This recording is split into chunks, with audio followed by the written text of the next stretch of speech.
En la clase de hoy vamos a tratar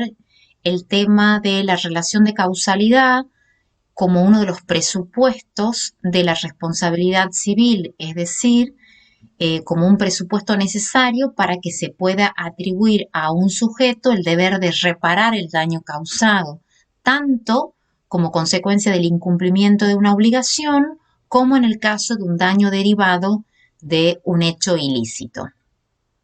La relación de causalidad, decíamos entonces, es un elemento necesario, un presupuesto de la responsabilidad civil, y cuando hablamos de causalidad, forzosamente tenemos que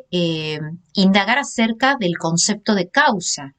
Cuando hablamos de causa, nos referimos a la suma total tanto de condiciones positivas como de condiciones negativas que en conjunto concurren a provocar o a producir un determinado resultado. Cuando hablamos de causa o de causalidad, en el ámbito del derecho se impone distinguir este concepto de causalidad jurídica del concepto de causalidad física o causalidad material, porque en la disciplina que nos convoca, la noción de causalidad jurídica es la que resulta relevante al momento de atribuir responsabilidad a un sujeto. La causalidad como fenómeno jurídico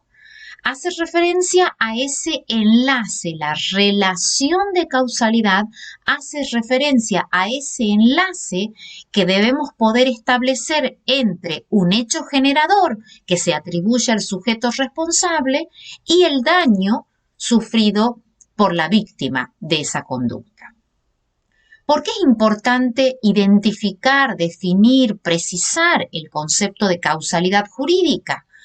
La noción de causalidad tiene una doble justificación, una doble relevancia. Por un lado, definida la causalidad,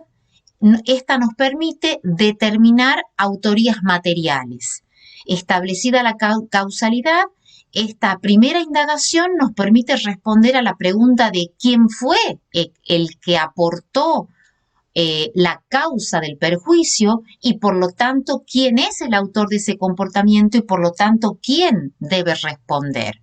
Pero por otro lado, la noción de relación de causalidad nos permite establecer la extensión, el contenido, el alcance de ese deber de reparar, respondiendo a otra pregunta, que es la pregunta de qué o cuáles consecuencias dañosas han de ser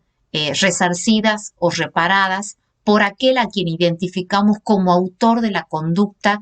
que es causa determinante del perjuicio sufrido. Ahora bien, si decimos que la causalidad hace referencia a un conjunto de condiciones positivas o negativas, se impone otro interrogante, que es cómo determinar cuál de todos esos hechos, de todas esas condiciones, de todas esas circunstancias, cuál de todas es la que merece ser calificada como causa jurídica del daño, como causa jurídica del perjuicio.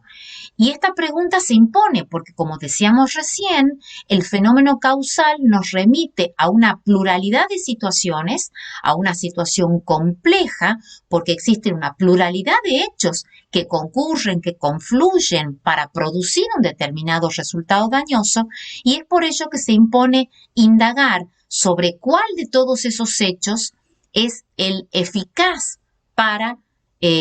identificarse como causa del daño y por lo tanto para atribuir responsabilidad a aquel sujeto que aportó ese comportamiento con eficacia dañosa.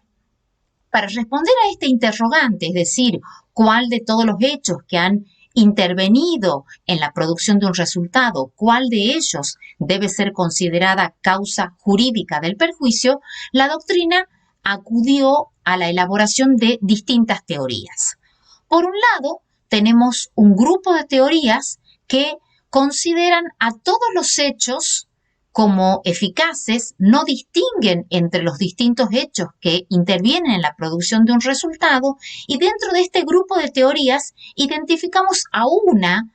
especialmente, que es la teoría conocida como teoría de la equivalencia de condiciones. Los autores que adhieren a esta teoría consideran que en la producción de determinados resultados daño, todas aquellas condiciones o hechos que han participado en la causación del perjuicio son equivalentes, se encuentran en un plano de igualdad. ¿Por qué afirman esto? Porque consideran que si suprimimos cualquiera de esas circunstancias que han incidido en la producción del resultado, este no se hubiera producido. Sin esa condición, condictio sine qua non, teoría de la condictio sine qua non, ellos sostienen que suprimiendo cualquiera de esas condiciones, el resultado no hubiera sido tal. Razón por la cual, y como contrapartida de esta postulación, como todas las condiciones inciden en la producción de un resultado, todo aquel que haya aportado una condición, por mínima que sea, puede ser identificado como autor responsable frente a la víctima por ese daño causado y por lo tanto llamado a resarcirlo. En general, esta doctrina ha sido criticada, ha recibido la reprobación de la doctrina mayoritaria por entender que una aplicación estricta de estas postulaciones conduciría a un resultado injusto, porque no siempre aquel que aporta una mínima condición debe ser llamado a reparar el perjuicio causado. En general se suelen dar ejemplos que acuden un tanto al absurdo para demostrar la injusticia de algunas soluciones que propiciaría esta teoría. Se dice, por ejemplo, que si una persona iba camino al aeropuerto para tomar un vuelo y en el trayecto al aeropuerto ese taxi que lo conduce tiene un accidente de tránsito que provoca una demora que hace que ese pasajero pierda el vuelo, razón por la cual debe tomar un vuelo siguiente y finalmente ese segundo vuelo tiene un accidente aéreo y cae y ese pasajero muere, la pregunta sería si esos herederos podrían reclamar los daños derivados del fallecimiento a aquella persona que chocó con el taxi camino al aeropuerto. Se dice que si no se hubiera producido ese accidente camino al aeropuerto, no se hubiera producido la demora no hubiera provocado la pérdida de ese vuelo, el abordaje de un segundo vuelo que finalmente sufre otro accidente. La pregunta ¿es justa esta solución que propiciaría la teoría de la equivalencia de condiciones? Pues según esta teoría, todo aquel que haya aportado una condición, por mínima que sea, es finalmente responsable frente al autor, frente a la víctima de ese perjuicio. Un segundo grupo de teorías son las que se esfuerzan por establecer distinciones, categorías o niveles dentro de esa pluralidad de hechos que concurren a la producción de un resultado, y dentro de este grupo de teorías ha habido distintas postulaciones. Por un lado, la llamada teoría de la causa próxima. Los autores que adhieren a esta teoría sostienen que debe reconocerse el rango o el estatus de causa jurídica del daño a aquel hecho que se encuentra temporalmente más próximo al daño. Es causa del daño, dicen estos autores, el hecho inmediato anterior a la producción de ese perjuicio. Como consecuencia, aquella persona que haya aportado esa última conducta, ese último comportamiento, será el civilmente responsable frente a la víctima. Esta teoría, que puede tener un acierto en la práctica, en muchas circunstancias, también ha sido objeto de crítica porque se han puesto de manifiesto ejemplos en los cuales no siempre aquel que aporta el último comportamiento debe ser el que resulte obligado a indemnizar a la víctima. Se acuden a ejemplos como se dice, si un paciente recibe una medicación de la enfermera que sigue las indicaciones impartidas por el médico tratante y le asigna una medicación que estaba en la clínica, en el instituto, pero ese enfermero coloca la medicina que previamente había sido sustituida por un veneno por alguien que quería la muerte de ese paciente, el último hecho lo aporta el enfermero. Ahora bien, la conducta eficaz para provocar la muerte, daño, no es la aportada por este último eslabón de sucesos, sino por aquel que precedió con una conducta anterior. Se dice otro ejemplo, si el mozo de un restaurante le sirve a un cliente un plato determinado sin saber que ha sido un plato envenenado por el chef que está en la cocina, esa conducta de el último sujeto que pone a disposición del cliente el plato, si bien es temporalmente el más inmediato o la causa más próxima del perjuicio, no encuentra en esa conducta el hecho más idóneo, sino en la conducta de un sujeto anterior, que es el que aporta el hecho más importante para la causación de ese perjuicio final. Se nota aquí entonces la evidencia de que esta teoría, por más que en un número importante de casos ofrezca una respuesta satisfactoria, no siempre va a generar respuestas justas a los eventos dañosos. Dentro de este grupo de teorías que también distinguen entre los distintos hechos que confluyen en la producción de un resultado, hay dos teorías que son muy similares en su contenido, pero tienen distinta denominación. La teoría de la condición preponderante, por un lado, que es la que dice que de todos los hechos que concurren en la producción de un resultado, debe ser considerada causa del perjuicio aquel hecho que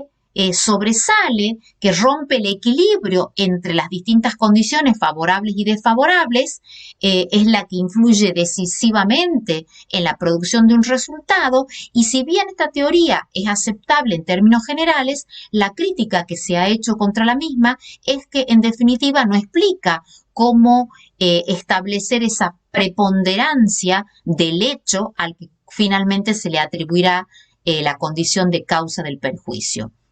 Otra teoría que se pronuncia en términos muy similares es la denominada teoría de la causa eficiente, que es conceptualmente idéntica a la anterior porque, acudiendo a la noción de eficiencia, considera que de todos los hechos que concurren en la producción de un resultado, habrá que asignarle el estatus de causa y por lo tanto atribuir responsabilidad a aquel sujeto que aportó ese comportamiento, siempre que se trate de la conducta más eficiente para provocar el resultado dañoso. La misma crítica de la teoría anterior se replica en este caso, diciendo que en términos generales la postulación es admisible, pero que tampoco los sostenedores de esta teoría nos permiten o nos aportan elementos para identificar esa eficiencia a la que hacen referencia. La teoría de la causa adecuada es la que genera más adeptos en la doctrina y de hecho es la que sigue nuestro código, y es la teoría que sostiene que debe considerarse causa de un daño a aquel comportamiento o aquella conducta que es la idónea para producir determinado resultado dañoso, teniendo en cuenta el curso natural y ordinario de las cosas. Debe ser considerada causa del daño, dicen, aquella conducta que acostumbra a provocar determinadas consecuencias según la experiencia común.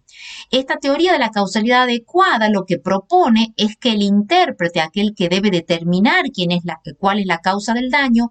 haga una suerte de juicio de probabilidades en abstracto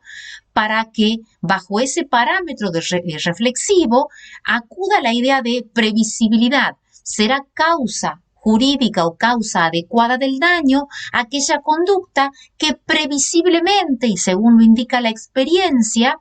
acostumbra a provocar determinado daño, es aquella conducta que cualquier sujeto puede prever como causa adecuada de un daño. Lo que acostumbra a suceder según la experiencia es lo que nos va a permitir identificar a un hecho como causa de determinada consecuencia. Esta teoría es, como les decía, la que sigue nuestro código, que acude a la noción de causalidad adecuada. Ya lo hacía el Código de Vélez entre los artículos 901 a 906. De la redacción de estos artículos, la doctrina interpretó que Vélez conceptualmente adhería a la teoría de la causalidad adecuada, aunque temporalmente Vélez no pudo conocerla porque su postulación y su formulación teórica es posterior al codificador. Nuestro Código Civil y Comercial mantiene ese criterio del Código de Vélez, diciendo en el artículo 1726 que son reparables las consecuencias dañosas que tengan un nexo adecuado de causalidad con el hecho productor del daño. Esta idea de lo que acostumbra a suceder, de la adecuación, creo que es claramente comprensible. Tratemos de pensar algunos ejemplos. ¿Qué es lo que acostumbra a suceder cuando el conductor de un vehículo lo hace en estado de ebriedad? Lo que acostumbra a suceder es que ese conductor no tiene el dominio del vehículo. ¿Qué es lo que acostumbra a suceder si una persona dispara con un arma de fuego al cuerpo de otra? Lo que acostumbra a suceder es que esa víctima sufrirá o la muerte o un daño grave. Es lo que cualquier persona de mentalidad media puede prever que ocurrirá porque es lo que acostumbra a suceder según el curso natural y ordinario de las cosas. Luego de definir la relación de causalidad del artículo 1726, en el artículo 1727 lo que hace el código es precisar cuáles son esas consecuencias dañosas que deberán ser reparadas una vez que se logra establecer la causalidad, el hecho que ha provocado ese daño concreto. Y el código habla de 3 tipos de consecuencias dañosas: las consecuencias inmediatas, las consecuencias mediatas y las consecuencias casuales. ¿A qué llamamos consecuencias mediatas? Se dice que las consecuencias, inmediatas son las que acostumbran a suceder según el curso natural y ordinario de las cosas. Decíamos y lo repetimos que cuando hablamos de consecuencias inmediatas acudimos a la noción de previsibilidad. La noción de lo previsible está implícita en el concepto de consecuencias inmediatas. Todos los daños que sean consecuencia inmediata serán imputables al autor de ese comportamiento y por lo tanto son consecuencias dañosas que deberán ser resarcidas. Si una persona conduciendo en estado de ebriedad embiste o atropella a un peatón, los daños que sufre ese peatón embestido, lesiones físicas, gastos de atención médica, gastos de fármacos, etc., esos daños son consecuencia inmediata de la conducta del autor del hecho. ¿Por qué? Porque lo que acostumbra a suceder según el curso natural y ordinario de las cosas es que un peatón embestido por un vehículo sufra al menos lesiones que lo obliguen a afrontar ciertos daños patrimoniales como gastos médicos, gastos de curación, entre otros, por dar algún ejemplo. Las consecuencias mediatas están definidas en el artículo 1727 como aquellas que resultan de conectar el hecho del autor con un acontecimiento distinto. Existen las consecuencias mediatas, una conexión indirecta entre la conducta o la actividad que despliegue el agente y el daño sufrido por la víctima o sufrido por el deudor. Cuando hablamos de consecuencias mediatas, aquí también tenemos que decir que esos daños que sean consecuencia mediata son imputables y por lo tanto el autor de esa conducta deberá reparar esos daños que sean consecuencia mediata en 2 supuestos. Cuando el autor de esa conducta las hubiera efectivamente previsto a esas consecuencias dañosas o cuando pudo preverlas empleando la debida diligencia. Esos daños que son consecuencia inmediata, por lo tanto, serán en estas circunstancias reparados por el autor de esa conducta. Si como consecuencia de ese conductor que embiste al peatón indemniza siempre o reparará siempre las consecuencias inmediatas, pero reparará las mediatas cuando las hubiera previsto o cuando pudo haberlas previsto. Supongamos que ese peatón embestido es además un deportista que como consecuencia de esas lesiones no puede participar de un evento deportivo y por lo tanto sufre otros daños que son consecuencias mediatas o consecuencias indirectas de esa conducta, como por ejemplo que pierde la posibilidad de participar en un torneo, de recibir un premio o los ingresos que se derivan de esa participación, el daño espiritual o el daño moral derivado de esa frustración, es decir, daños que están conectados indirectamente con el hecho, con la embestida, pero que deben ser reparados porque el autor de ese comportamiento los previó o pudo haberlos previsto obrando con la debida diligencia. Y por último tenemos las llamadas consecuencias casuales, que son consecuencias mediatas, pero que como regla no pueden preverse. Como son imprevisibles por esencia o por naturaleza, la regla es que esas consecuencias que no pueden ser previsibles, no son imputables, no son atribuibles y por lo tanto, si hubiera un daño que es una consecuencia casual, no está obligado a repararlo el autor de esa conducta. Por excepción, el Código prevé que una consecuencia casual deberá ser reparada cuando el autor de ese comportamiento hubiera tenido en miras, aunque sea esa posibilidad. Si se demuestra que ese autor de la conducta tuvo en miras la posibilidad de que ese daño casual o por regla imprevisible se produzca, deberá reparar las consecuencias de ese perjuicio. Supongamos que el conductor quiso asustar al peatón tirándole o acercándole el auto para que pensara que iba a ser embestido para hacer una broma o para asustarlo, y como consecuencia de ese susto el peatón que no llega a ser embestido muere por el susto. Ese hecho dañoso, que en principio es una consecuencia tal vez imprevisible, esa consecuencia no debe ser reparada, salvo que se demostrara que tuvo en miras el autor del comportamiento esa posibilidad porque a lo mejor si la hubiera previsto o pudo preverlas porque sabía que se trataba de un enfermo cardíaco o lo que fuera, es una situación. Ahora, si no era previsible que esa circunstancia así se produjera, pero se demostrara que en el comportamiento del autor hubo un planteo hipotético, en esa, por excepción, reparará esa consecuencia casual. ¿Hasta dónde llega el deber de reparar? ¿Cuál es la extensión de esa responsabilidad? ¿Qué consecuencias deben ser resarcidas? Acabamos de mencionar las distintas clases de consecuencias y el Código Civil y Comercial establece, a diferencia del Código de Vélez, un régimen único que no distingue entre las consecuencias dañosas que deben ser reparadas como consecuencia del incumplimiento de una obligación contractual o como consecuencia de un hecho ilícito. El artículo 1726 establece que salvo una disposición legal en contrario, deben ser indemnizados todos los daños que sean consecuencias inmediatas o bien consecuencias mediatas previsibles. Lo reiteramos, sea que el deudor sufra un daño como consecuencia del incumplimiento de un contrato o bien se trate del daño sufrido por una víctima de un hecho ilícito, el sujeto responsable deberá reparar todos los daños que sean consecuencias inmediatas, es decir, aquellos daños que acostumbren a suceder según la experiencia, y todos aquellos daños que sean consecuencia mediata o indirecta, pero previsible porque las previó efectivamente el autor de la conducta o porque pudo preverlas empleando la diligencia debida.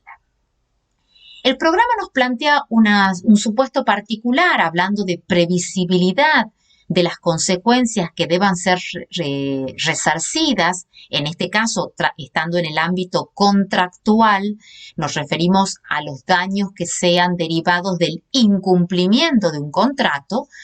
En el artículo 1728, el Código Civil y Comercial hoy incorpora una norma que antes no estaba en el Código de Vélez, que dice que en los contratos se responde por aquellas consecuencias dañosas que las partes efectivamente previeron o pudieron haber previsto al momento de celebrar ese contrato. Esa es la regla, pero en el mismo artículo se prevé que cuando ese deudor hubiera incurrido en dolo, es decir, pudiendo cumplir, no cumple, dice que la responsabilidad se fijará teniendo en cuenta también las consecuencias al momento del incumplimiento, no solo las que las partes pudieron prever al momento de la celebración del contrato, sino aquellas consecuencias dañosas propias del momento en el que se produce el incumplimiento. Esta norma es una norma prevista por el Código para los contratos entre iguales, es decir, para aquellos contratos en los cuales las partes negocian, fijan el contenido contractual y asumen la una frente a la otra el deber de reparar ciertos daños en caso de que se produzcan esas consecuencias previstas o contempladas al momento del nacimiento o de la celebración de ese contrato. Según entonces, como regla, si las partes obran de buena fe y acuerdan asumir el deber de reparar algunas contingencias adversas que pudieran producirse como consecuencia de la celebración del contrato, deberán responder por esas consecuencias previstas o que debieron prever al momento de la celebración del contrato. Y repetimos, cuando ese deudor no hubiera cumplido en forma deliberada ese contrato, esa responsabilidad puede extenderse no solo a aquellas consecuencias dañosas previstas contractualmente al momento de la celebración, sino que en ese caso el acreedor podrá reclamar el resarcimiento de esas consecuencias lesivas contempladas al momento del incumplimiento de ese contrato. Cuando hablamos de relación de causalidad, decíamos entonces que acudíamos a la idea de enlace entre la conducta del sujeto y el daño sufrido por la víctima. El incumplimiento del deudor y el daño sufrido por el acreedor en el ámbito contractual, o bien la conducta del autor del hecho ilícito por un lado y el daño sufrido por la víctima en la esfera extracontractual o derivada de los hechos ilícitos. Ahora bien, puede ocurrir que ese enlace entre la conducta del autor y el daño sufrido por la víctima aparezca o irrumpa un hecho que corta, que quiebra ese enlace, desvinculando la conducta del autor con el daño sufrido por la víctima. En estos casos hablamos de interrupción o quiebre del nexo de causalidad y aquí aparece la figura de las eximentes, de las causas que por quebrar ese enlace liberan de responsabilidad al autor de esa conducta que en principio aparece como responsable del daño sufrido por la víctima. Cuando hablamos de interrupción del nexo causal, hablamos de aquel supuesto en el cual en ese ítero cadena de sucesos se produce una alteración que desvía el resultado, lo desconecta del hecho originario, de la conducta originaria del sujeto. Cuando hablamos de fractura o quiebre del enlace o nexo de causalidad, acudimos a la noción de una causa ajena. Y concluimos en este caso que el daño sufrido por la víctima es el resultado o es la consecuencia de un hecho distinto del incumplimiento del deudor o es el resultado de un hecho distinto del comportamiento ilícito del sujeto. Siempre que podamos concluir que existe una causa ajena o una eximente de responsabilidad, el efecto será liberar total o parcialmente de responsabilidad al demandado. La causa ajena, entonces, es todo hecho o acontecimiento extraño al sujeto que ha sido demandado que tiene por efecto desconectar su propia actuación del daño que hubiera sufrido la víctima. Lo explicamos a continuación. ¿Cuáles serían esos hechos que quiebran ese enlace entre la conducta del autor y el daño sufrido por la víctima? Las causas eximentes de responsabilidad son tres. Por un lado, el hecho o la conducta de la propia víctima, el hecho del damnificado, del que sufre el daño. Cuando hablamos de hecho del damnificado, nos referimos al comportamiento de la propia víctima que resulta ser finalmente la causa efectiva del perjuicio sufrido por ella misma. El artículo 1729 del Código Civil y Comercial dice que la responsabilidad puede ser excluida o limitada por la incidencia del hecho del damnificado en la producción del daño, salvo que la ley o el contrato exijan que se trate de la culpa, del dolo u otra circunstancia especial. Es decir, que la responsabilidad del sujeto podrá ser excluida cuando la conducta material de la víctima aparezca como la causa eficiente del perjuicio. Esa es la regla. Basta un mero comportamiento material para que esa conducta de la propia víctima pueda aparecer en definitiva como la causa del propio perjuicio, salvo que la ley exija que se trate no del mero hecho, no de la mera conducta, sino de la culpa de la víctima, del dolo de la víctima o de otra circunstancia especial. Ahora bien, para que la conducta o el hecho de la víctima tengan este efecto o esta virtualidad de liberar de responsabilidad al autor de la conducta o al titular de esa actividad, deben darse dos requisitos más. Por un lado, que la conducta de esa propia víctima o damnificado se demuestre que es la causa determinante y eficiente del daño. Nos planteemos la hipótesis de que se produce un accidente de tránsito y se logra demostrar que ese peatón, en teoría embestido por el conductor, no fue esa conducta, la del conductor, la responsable del resultado muerte, porque luego se encuentra, supongamos que fuera posible acreditar esta circunstancia, que en el bolsillo de la víctima, que finalmente fallece como consecuencia de ese accidente, se encuentra una carta en la que la víctima manifiesta que ha decidido tener un renunciamiento voluntario, suicidarse, y se determina que esa conducta respondía a esa voluntad manifestada por la víctima en esa prueba, en esa carta. Si se demostrara que el resultado muerte no es la consecuencia de la circulación irresponsable de ese conductor, sino de una propia decisión de la víctima, esa conducta del damnificado, esa conducta de la víctima, quiebra ese aparente enlace entre la conducta del conductor y el daño sufrido por la víctima, y si se acreditara que esa conducta de la víctima o damnificado es la causa determinante, provocará la liberación o la exhibición de responsabilidad del conductor demandado.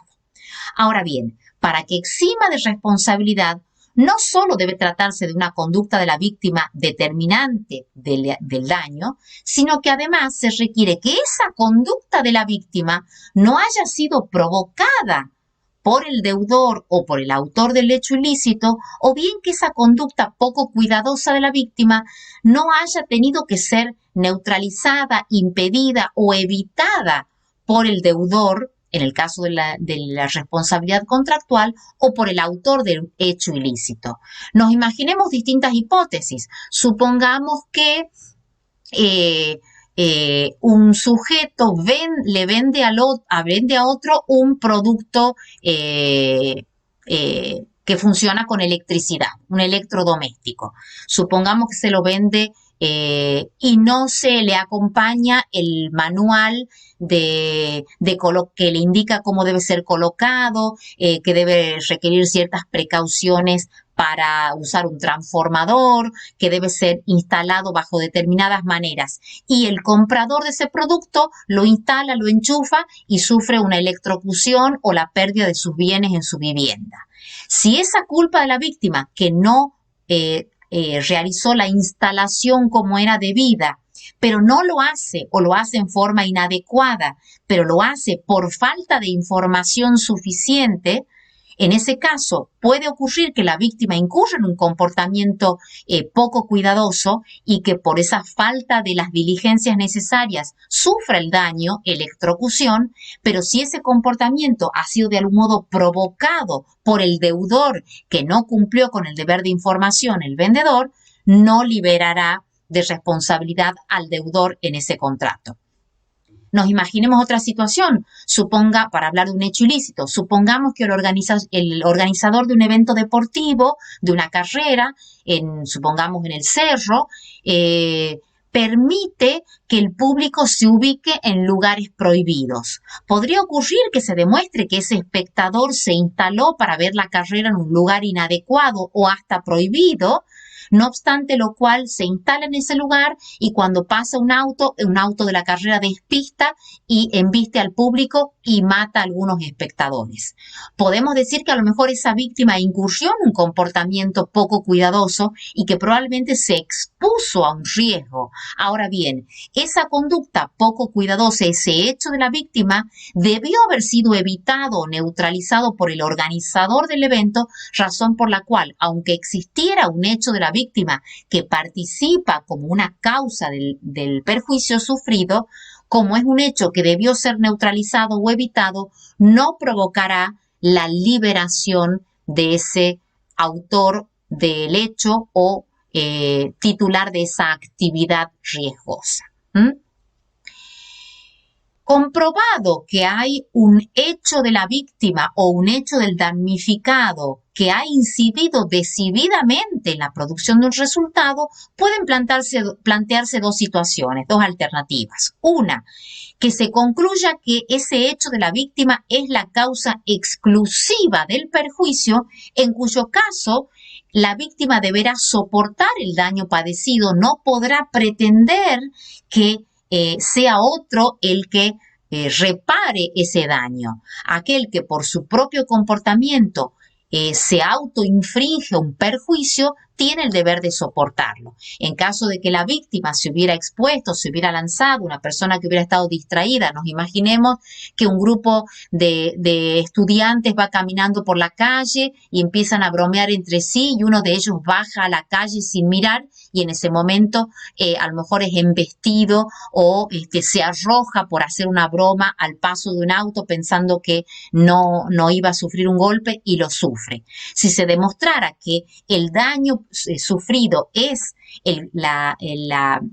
causa de ese daño es el exclusivo comportamiento de la víctima, no se eximirá totalmente y esa víctima deberá soportar, absorber la totalidad del daño.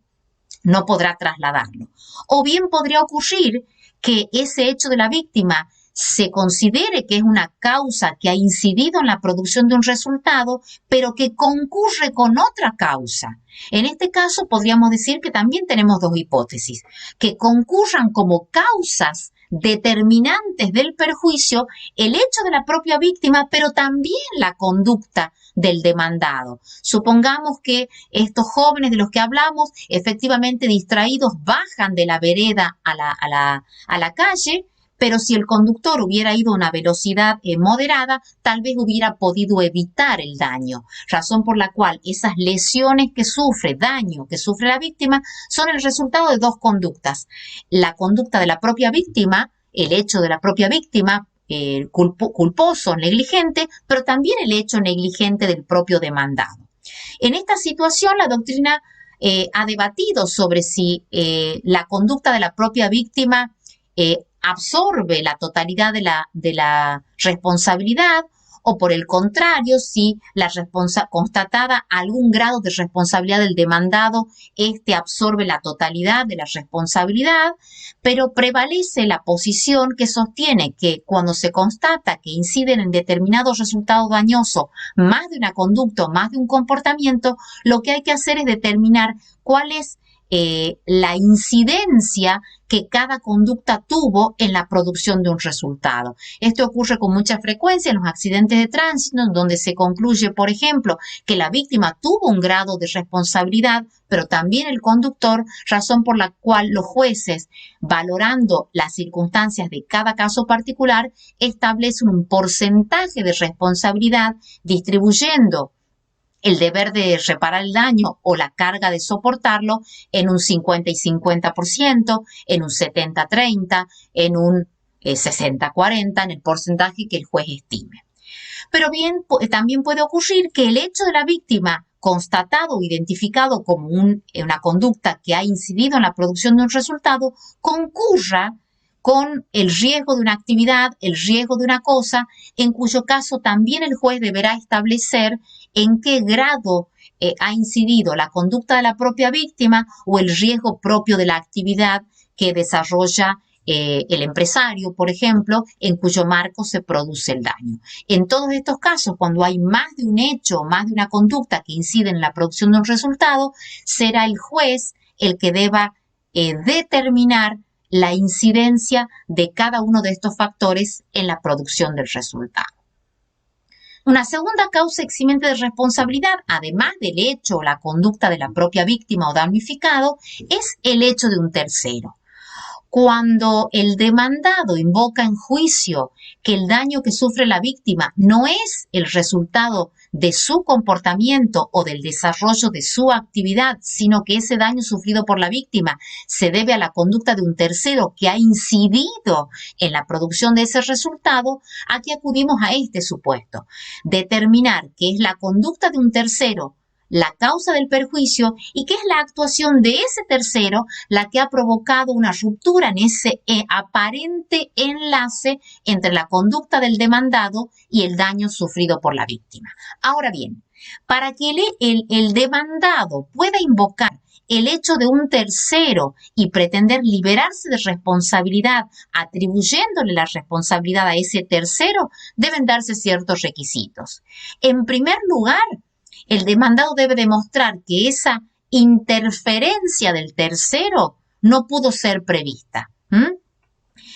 En segundo lugar, debe demostrar que esa conducta del tercero, aun cuando la haya previsto, le resulta insuperable, inevitable, no puede impedir la intervención de ese tercero y, por lo tanto, el acaecimiento del daño. Y un tercer requisito, que ese tercero a quien se pretende atribuir la responsabilidad por el daño sufrido por la víctima debe ser un tercero ajeno al demandado, es decir, un tercero por quien el demandado no deba responder. Pongo ahí un par de imágenes para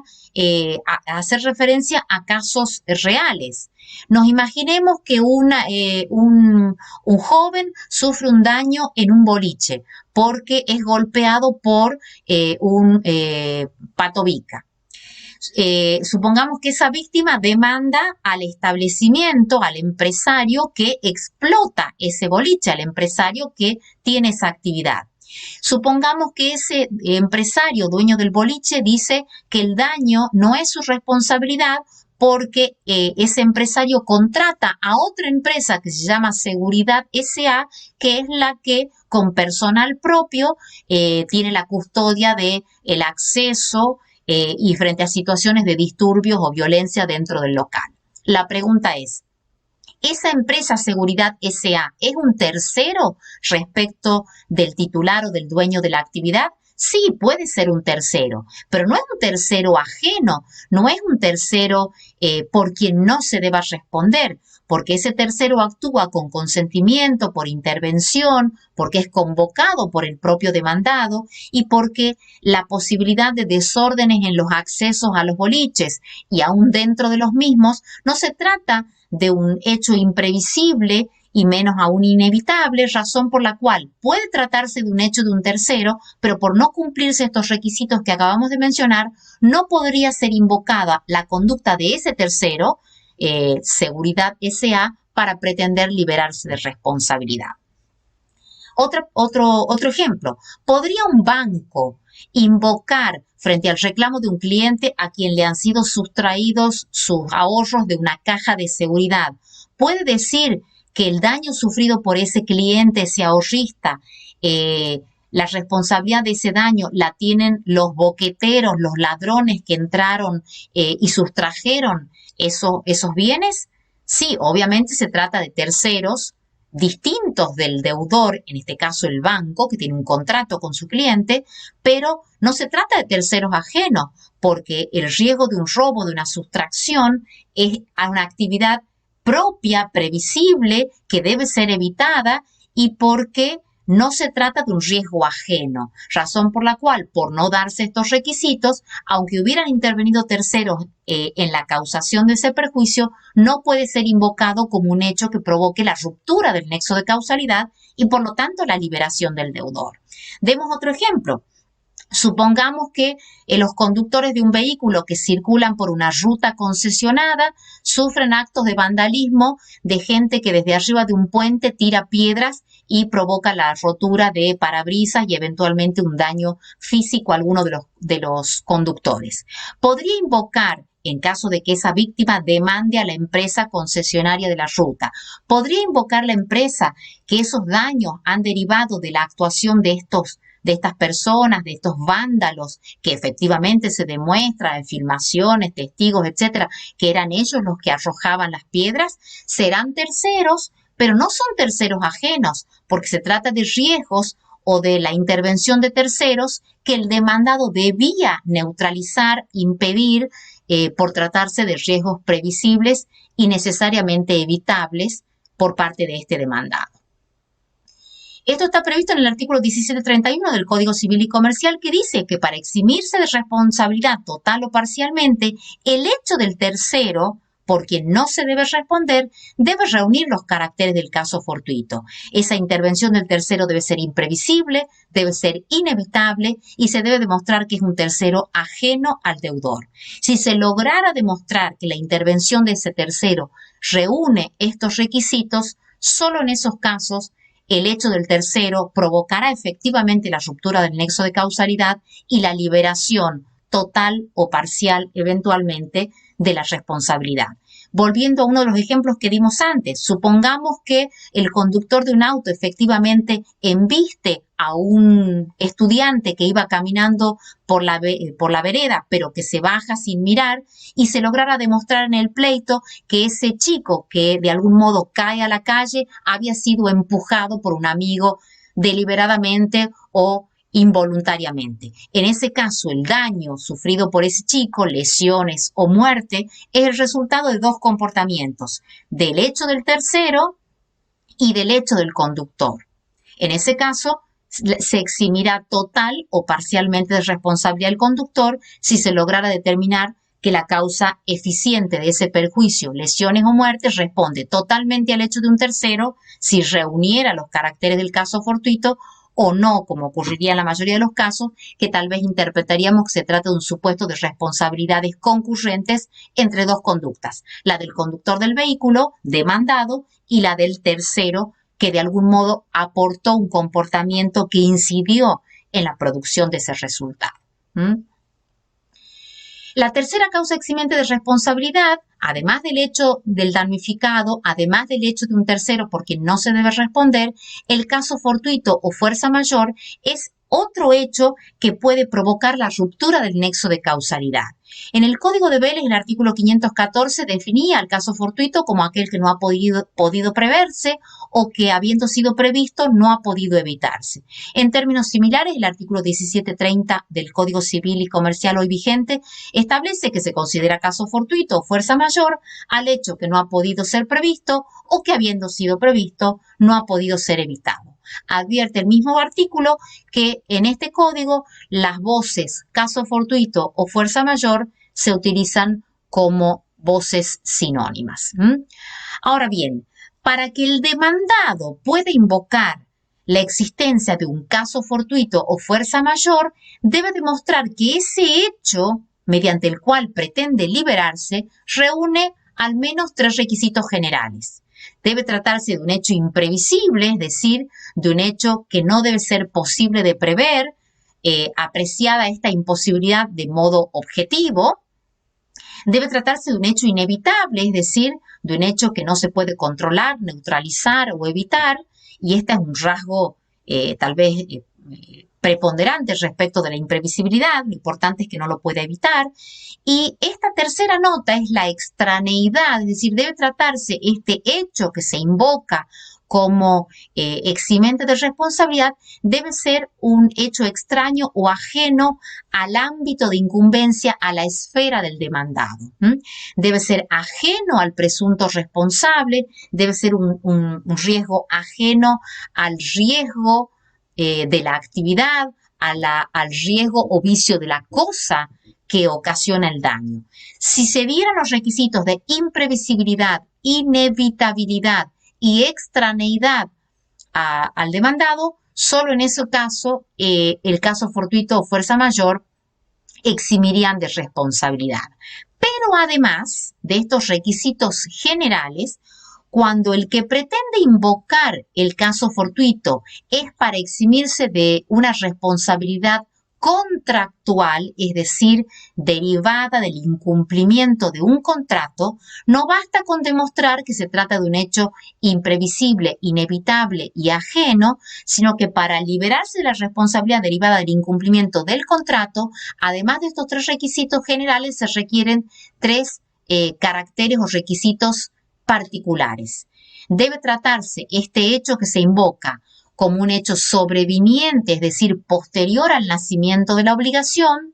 En segundo lugar, debe ser un hecho actual, es decir, que ese hecho con el cual se pretende justificar el incumplimiento se haya producido al momento en que ese deudor debía cumplir. Y en tercer lugar, debe tratarse de un hecho invencible o insuperable, es decir, que ese hecho configura un impedimento absoluto para poder cumplir esa obligación. Supongamos que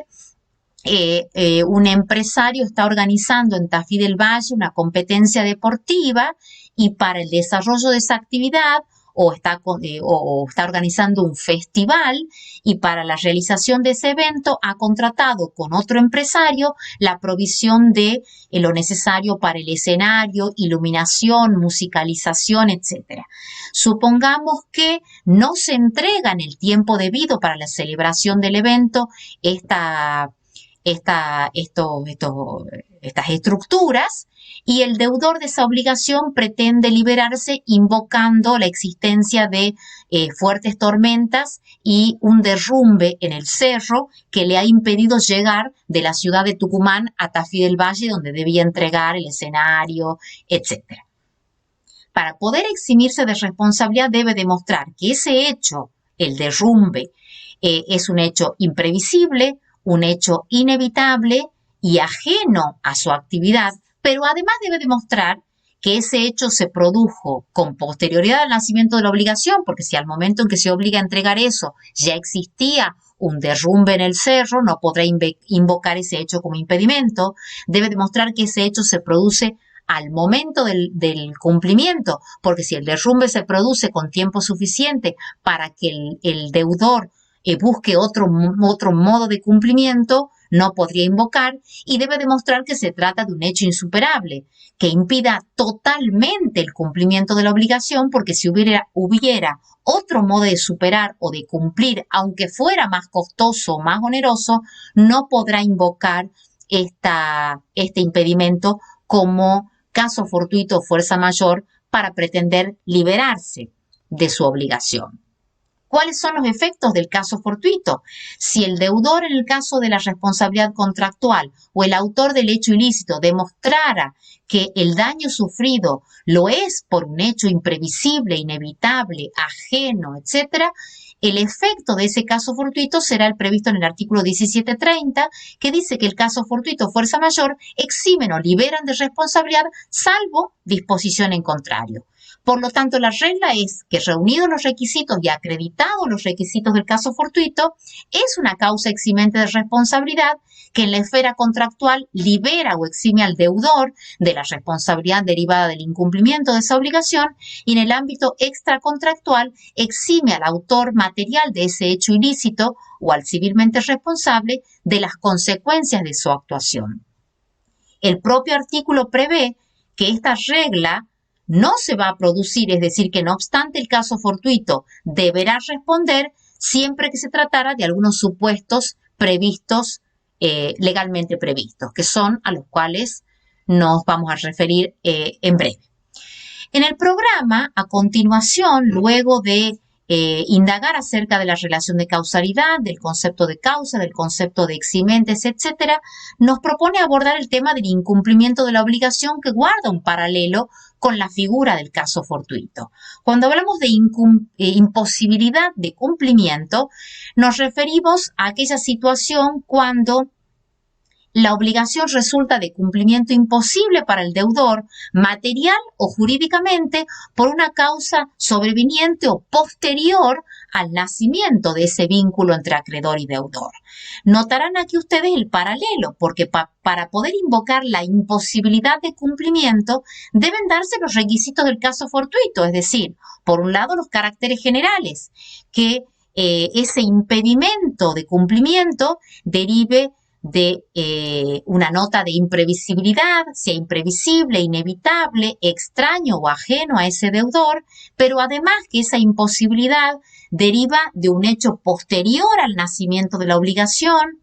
que le impide cumplir objetivamente la prestación debida, que lo impide absolutamente, es decir, que se lo impide a ese deudor y a cualquier otro, no solamente a él, y que es actual porque ese impedimento se presenta al momento en que el deudor debe cumplir. El código prevé, lo decíamos recién respecto del caso fortuito, que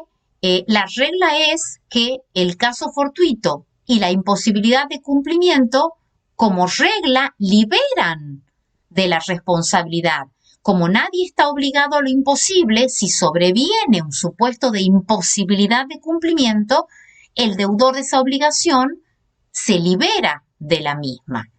Ahora bien, existen supuestos en los cuales, no obstante encontrarse demostrados que concurren los caracteres del caso fortuito o la imposibilidad de cumplimiento, ese deudor de la obligación igual debe cumplir. El artículo 1733 tiene una redacción un tanto compleja, lo compartimos igual. Dice el artículo que aun cuando concurra caso fortuito o imposibilidad de cumplimiento, ese deudor será responsable en los siguientes casos. Primero, si ha asumido el cumplimiento expresamente al momento del nacimiento de la obligación, en el supuesto de caso fortuito o imposibilidad. Supongamos que el deudor de entregar el escenario, como los derrumbes son frecuentes y las catástrofes los problemas de la naturaleza son frecuentes en las épocas de verano en Tucumán, supongamos que el proveedor de ese escenario, sonido, qué sé yo, lo que fuera, se obliga por contrato que aunque hubiera derrumbe, inundación, etcétera, no invocará el caso fortuito y lo asume como una responsabilidad, obviamente deberá responder en caso de no cumplir. Lo mismo en el caso fortuito. El inciso B dice responde si la ley, una disposición legal, no libera por caso fortuito o imposibilidad de cumplimiento. Otra dice si ese deudor ya está en mora antes de que se produzca ese hecho del que deriva el caso fortuito o la imposibilidad de cumplimiento, si ya se encontraba en mora antes de verificarse ese hecho. Otro supuesto, si ese caso fortuito o imposibilidad de cumplimiento derivan de un comportamiento culposo del propio deudor. Inciso, si ese caso fortuito o en su caso la imposibilidad de cumplimiento constituyen una contingencia o están vinculados al riesgo propio de la cosa o de la actividad, en cuyo caso no pueden invocarla o deben responder igualmente. Estos ítems previstos por el artículo 1733 yo los simplifico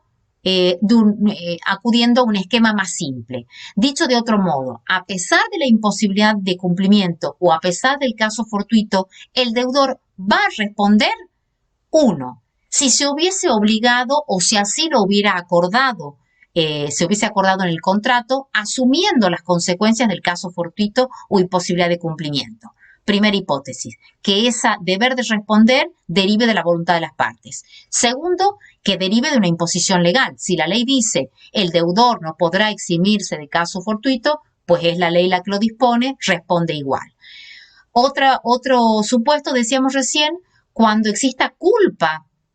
en el caso fortuito o en la imposibilidad. En realidad, yo les pongo ahí que esta es una falsa excepción, porque si hemos dicho que tanto en el caso de caso fortuito como en el caso de imposibilidad de cumplimiento debe tratarse de un hecho ajeno al deudor, si el deudor con su comportamiento provocó esa imposibilidad de cumplir, no puede eximirse de responsabilidad. Lo mismo, decíamos recién, si se trata de riesgos propios de la actividad. Si ese empresario se dedica a una actividad que genera riesgos, no puede invocar luego ese riesgo típico de su actividad para pretender liberarse de responsabilidad. Se trata de contingencias propias y no ajenas. Y por último, también en caso de mora, si el deudor ya se encontraba en mora, ya debía cumplir y luego de estar en mora sobreviene el hecho que provoca el caso fortuito o la imposibilidad de cumplimiento, tampoco podrá invocar ello y por lo tanto deberá reparar el perjuicio. Para concluir con lo que el programa pide en esta unidad vinculada a la relación de causalidad, en el último punto de la unidad se nos propone indagar acerca de la prueba. ¿Quién debe probar, ya que hemos dicho que la relación de causalidad es un presupuesto necesario de la responsabilidad civil? El artículo 1736 dice que la carga de la prueba, el deber de probar ese enlace entre la conducta del sujeto y el daño sufrido por la víctima, le corresponde a quien alega, a quien invoca ese enlace entre la conducta y el daño, salvo que la ley la impute o la presuma. Por lo tanto, a la luz del 1736, la regla es que el que invoca que este daño deriva del comportamiento de este sujeto está obligado a demostrar ese enlace o relación de causalidad entre la conducta del sujeto al cual se indica como responsable y el daño sufrido por la víctima. Por excepción, la víctima no está obligada a demostrar esa relación de causalidad, punto 1, cuando es la propia ley la que presume la relación de causalidad, y aquí tenemos dos supuestos en el código, el 1760 y 1761, presume la responsabilidad. Damos un solo ejemplo, el del autor anónimo. Si no se puede precisar quién es el autor material del daño, pero se ha identificado al grupo al que pertenece, cuando es el daño anónimo derivado de un grupo que está determinado, la ley presume que todos son responsables. En este caso, la víctima del daño no estará obligado a identificar dentro del grupo, porque no puede hacerlo, porque la ley presume que todos son responsables y los convoca a responder. Y decíamos que tampoco la víctima estará obligada a demostrar la relación de causalidad cuando la ley no la presume, pero se la imputa o se la atribuye a un sujeto determinado, lo cual ocurre, por ejemplo, en el artículo 1757, hablando de las cosas o actividades riesgosas, en cuyo caso la ley le atribuye al dueño o al guardián de esa cosa o actividad riesgosa la adecuación de la causalidad, liberando a la víctima de demostrarla. ¿Quién debe probar la existencia de una causa ajena, de una eximente de responsabilidad que quiebra o interrumpe ese nexo de causalidad? ¿Quién debe probar la imposibilidad de cumplimiento? Este artículo 1736 prevé también que la carga de probar la ruptura del nexo de causalidad, la eximente o la causa ajena, así como la imposibilidad de cumplimiento, recae sobre aquel que va a obtener el beneficio de liberarse. Por lo tanto, aquel a quien invoca. No soy responsable, las responsabilidades de la propia víctima. No soy responsable, las responsabilidades de un tercero ajeno. No soy responsable, hubo caso fortuito. ¿Quién debe probar el hecho de la víctima, el hecho de un tercero, el caso fortuito? Lo debe probar aquel quien invoca, aquel que pretende obtener los beneficios de la liberación. Por lo tanto, cuando se trata de la responsabilidad contractual, le corresponde al deudor demostrar eso, y cuando estamos en el ámbito de los hechos ilícitos, le corresponde al autor del hecho ilícito, al titular de esa actividad riesgosa o peligrosa, al dueño o guardián de la cosa, o aquel a quien la ley se indica como responsable, al principal respecto del dependiente, a los padres respecto de los daños causados por los hijos, a los establecimientos educativos cuando el daño lo han ocasionado sus alumnos. Con esto terminamos el desarrollo de los contenidos de la unidad. Tienen ahí a disposición la bibliografía sugerida y por cualquier cosa en algún momento estableceremos un contacto sincrónico para cualquier consulta. Nos vemos en la próxima clase.